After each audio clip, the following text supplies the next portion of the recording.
Bonjour, Aurélie Lacote, je travaille au cabinet d'ergothérapie Ato Ergo de Roanne dans la Loire, ainsi qu'à la maison de santé pluridisciplinaire de Saint-Pourçain-sur-Sioule dans l'Allier.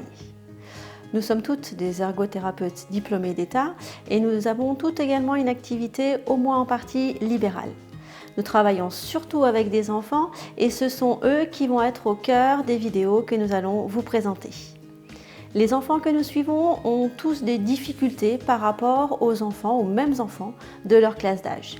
Ils ont des difficultés en général dans les activités de la vie quotidienne, c'est-à-dire pour s'habiller, pour lasser leurs chaussures ou pour manger par exemple, mais ils ont également une problématique de motricité fine, mais également de motricité générale, et ils rencontrent également des difficultés pour le graphisme et pour l'écriture, tant en termes de lenteur que de lisibilité. Et ce sont ces deux derniers thèmes que nous allons surtout aborder dans cette partie.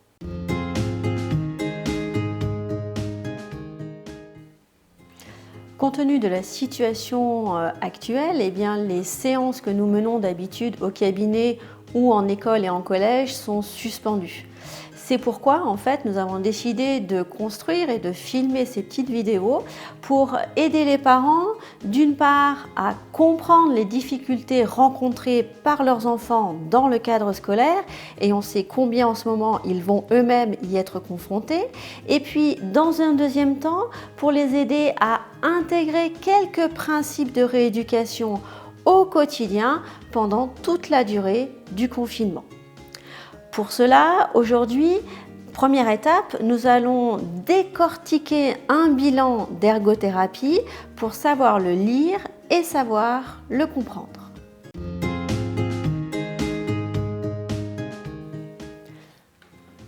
Alors, de quoi se compose un bilan en ergothérapie ? En général, il se compose de 5 à 8 pages. La plupart des pages correspondent aux résultats et à l'analyse des épreuves qui ont été pratiquées auprès de nos patients.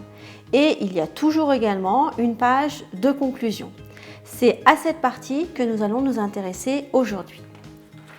Voici à quoi ressemble une conclusion sur un bilan d'ergothérapie. Bien entendu, ici, j'ai flouté le nom de l'enfant concerné.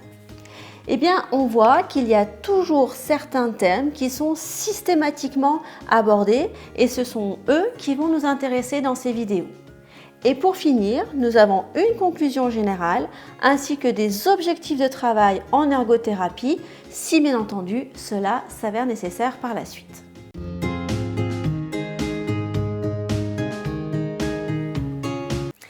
Les principaux thèmes abordés dans un bilan d'ergothérapie sont les suivants. Le premier ici va concerner tout ce qui est le plan gestuel et les praxis. Alors une praxis, c'est quoi ? Une praxis, c'est un geste volontaire dirigé dans un but précis. Par exemple ici, je veux attraper mon crayon, ça c'est une praxis. En revanche, si je bouge un petit peu dans tous les sens, ça c'est pas une praxis, c'est ce que je pourrais appeler moi plutôt un bruit gestuel.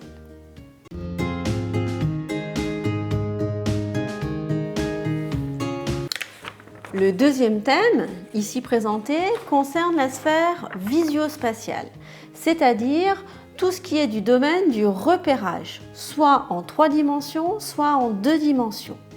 En 3 dimensions, ça peut être le repérage dans un lieu ou par exemple dans une construction en relief. En ce qui concerne le repérage en 2 dimensions, il s'agit de repérage sur une feuille ou sur l'écran d'un ordinateur par exemple.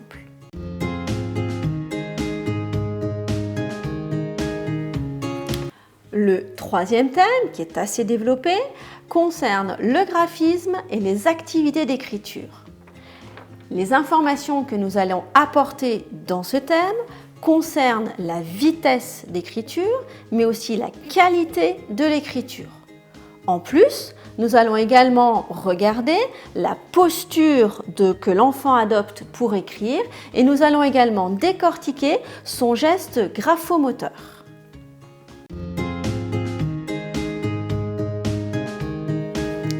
Le quatrième et dernier thème concerne le plan exécutif. Dans ce thème, nous allons aborder des informations quant aux capacités de planification de l'enfant, c'est-à-dire comment est-ce qu'il est capable de déterminer des étapes pour mener une action à son terme. Nous allons également parler de capacité de stratégie, c'est-à-dire comment l'enfant est capable d'élaborer une stratégie face à un problème. Et enfin, nous allons également étudier dans cette partie les capacités d'organisation de l'enfant. Tout ceci va être plus ou moins impacté par des problématiques telles que la distractibilité ou encore des capacités attentionnelles réduites. Dans les vidéos à venir, nous allons successivement aborder ces 4 thèmes ainsi qu'un thème particulièrement dédié à l'utilisation de l'ordinateur. D'ici là, bon courage et prenez soin de vous.